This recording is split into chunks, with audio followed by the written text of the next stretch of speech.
Blasters play off തോറ്റതോടുകൂടി ബ്ലാസ്റ്റേഴ്സിൻ്റെ മത്സരങ്ങൾ അവസാനിച്ചു കഴിഞ്ഞു. പ്ലേയേഴ്സ് പലരും തങ്ങളുടെ രാജ്യങ്ങളിലേക്ക് വീടുകളിലേക്കൊക്കെ മടങ്ങിയിട്ടുണ്ട്. ഇപ്പം നമുക്ക് കുറേയധികം റൂമറുകൾ ബ്ലാസ്റ്റേഴ്സിൻ്റെ ഇത് കഴിഞ്ഞോടെ തന്നെ റൂമറുകൾ പരക്കുന്നുണ്ട്. എന്നാൽ അതിലൊന്നും കാര്യമില്ല. ഇപ്പോൾ അടുത്ത വൃത്തങ്ങളിൽ നിന്ന് അറിയാൻ സാധിക്കുന്ന കുറച്ച് റൂമറുകളുണ്ട്.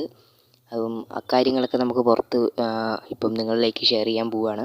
അടുത്ത വൃത്തങ്ങൾ വെച്ചാൽ അടുത്ത വൃത്തങ്ങൾ തന്നെയാണ്, ഒരു സംശയവുമില്ല. നിങ്ങൾക്ക് കൺഫേമായി വിശ്വസിക്കാം. ഇതിൽ ചില കാര്യങ്ങൾ നമ്മൾ പുറത്ത് വിടുന്നില്ല.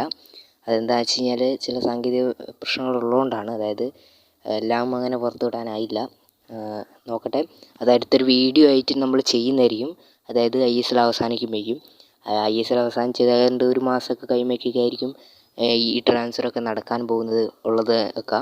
അപ്പം അതുകൊണ്ട് തന്നെ അതിനു മുമ്പ് തന്നെ നമ്മൾ കാര്യങ്ങളൊക്കെ പുറത്ത് വിടുന്നതായിരിക്കും. ഇപ്പം നമുക്ക് പുറത്ത് വിടാനാകുന്ന കാര്യങ്ങളൊക്കെ നമ്മളിപ്പോൾ പറയുന്നതാണ്. അപ്പം അതിലേക്ക് കടക്കാം. ചാനൽ ഇതുപോലുള്ള കൺഫേം ആയിട്ടുള്ള കാര്യങ്ങളൊക്കെ ആയിരിക്കും നിങ്ങളിലേക്ക് എത്തിക്കാൻ പോകുന്നത്. അപ്പം ചാനൽ സബ്സ്ക്രൈബ് ചെയ്ത് വെള്ളവിട്ട് നോട്ടിച്ചാൽ നിങ്ങൾക്ക് തന്നെ ഉപകാരപ്പെടും. അപ്പം ISL കാര്യങ്ങളൊക്കെ നിങ്ങൾക്ക് ആദ്യം നോട്ടിഫിക്കേഷൻ ലഭിക്കുന്നതായിരിക്കും. അപ്പം നമുക്ക് നേരെ വീട്ടിലോട്ട് കിടക്കാം. അതിന് തന്നെ നോഹ സദോയിനെ കുറിച്ചുള്ള റൂമറുകൾ ലീഗ് ഘട്ട മത്സരങ്ങളൊക്കെ അവസാനിക്കുന്നതിന് മുമ്പേ പരക്കുന്നതായിരുന്നു. എന്നാലിപ്പോൾ നമുക്കതിനെക്കുറിച്ചൊരു ധാരണയായിട്ടുണ്ട്. വെരിഫൈ ആയിട്ടുള്ള ന്യൂസ് ലഭിച്ചിട്ടുണ്ട്. അതായത് ഇപ്പോൾ അറിയാൻ സാധിക്കുകയെന്ന് വെച്ച് കഴിഞ്ഞാൽ നോഹ സദോയ് ബ്ലാസ്റ്റേഴ്സിലേക്ക് തന്നെയാണ്. ഗോവയുടെ മത്സരങ്ങൾ അവസാനിച്ചതിന് ശേഷം അദ്ദേഹം കേരളത്തിലേക്ക് വരുമെന്നാണ് അറിയാൻ സാധിക്കുന്നത്.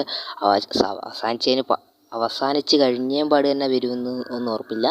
അദ്ദേഹം ചിലപ്പോൾ നാട്ടിലേക്ക് പോയിട്ട് അദ്ദേഹത്തിൻ്റെ രാജ്യത്തേക്ക് പോയിട്ട് ഒക്കെ തിരിച്ച് വരികയായിരിക്കും ചെയ്യുക കേരളത്തിലേക്ക് എന്നാണ് അറിയാൻ സാധിക്കുന്നത്. എന്തായാലും ബ്ലാസ്റ്റേഴ്സ് തന്നെ സൈൻ ചെയ്യും എന്നാണ് നമുക്കിപ്പോൾ ഉറപ്പിച്ച് പറയാൻ സാധിക്കും, 100% ഏകദേശം. ഓക്കെ, അടുത്തതായി അഡ്രിയാൻ ലൂണയും മിലോസ് ട്രിൻസിച്ചും അടുത്ത സീസണിലും ബ്ലാസ്റ്റേഴ്സിൽ തുടരുമെന്നാണ് നമുക്കറിയാൻ സാധിക്കുന്നത്. മറ്റൊരു പ്ലെയർ എന്ന് പറഞ്ഞാൽ ദിമിത്രിയോസിൻ്റെ കാര്യത്തിൽ ഇപ്പോഴും നമുക്ക് ഉറപ്പിച്ച് പറയാൻ സാധിക്കില്ല. ദിമിത്രിയോസിന് ബ്ലാസ്റ്റേഴ്സ് സൈൻ ചെയ്യാൻ പോയതായിരുന്നു. എന്നാൽ നിർഭാഗ്യം എന്ന് പറയട്ടെ, മറ്റൊരു ക്ലബ്ബ് താരത്തിന് മേൽ ഇൻട്രസ്റ്റഡ് ആണ്. അദ്ദേഹത്തിന് ഒരു ഓഫർ മുമ്പോട്ട് വെച്ചിട്ടുണ്ട്. അത് അദ്ദേഹം അക്സെപ്റ്റ് ചെയ്യുകയോ ഇല്ലയോ എന്നൊന്നും അറിയില്ല. സീസൺ അവസാനിച്ചിട്ടുണ്ട്. എനിക്ക് അക്കാര്യത്തിലൊക്കെ കൺഫർമേഷൻ വരാനുണ്ട്. ഏതായാലും മറ്റ് 3 കാര്യങ്ങൾ ലൂണ മിലോസും തുടരും. അതുപോലെ തന്നെ നോഹ സദോയും ബ്ലാസ്റ്റേഴ്സിലേക്ക് തന്നെയായിരിക്കും.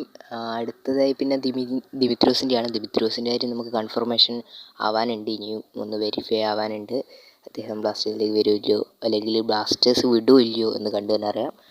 അപ്പം വീഡിയോ വൈൻഡപ്പ് ചെയ്യാണ്. ചാനൽ സബ്സ്ക്രൈബ് ചെയ്തൊക്കെ ബെല്ലോട്ട് നോട്ടുക. ഇതുപോലെ ഇമ്പോർട്ടൻ്റ് അപ്ഡേറ്റുകൾ തുടർന്ന് ഇനി വരാനുണ്ട്. സബ്സ്ക്രൈബ് ചെയ്ത് ബെല്ലോട്ട്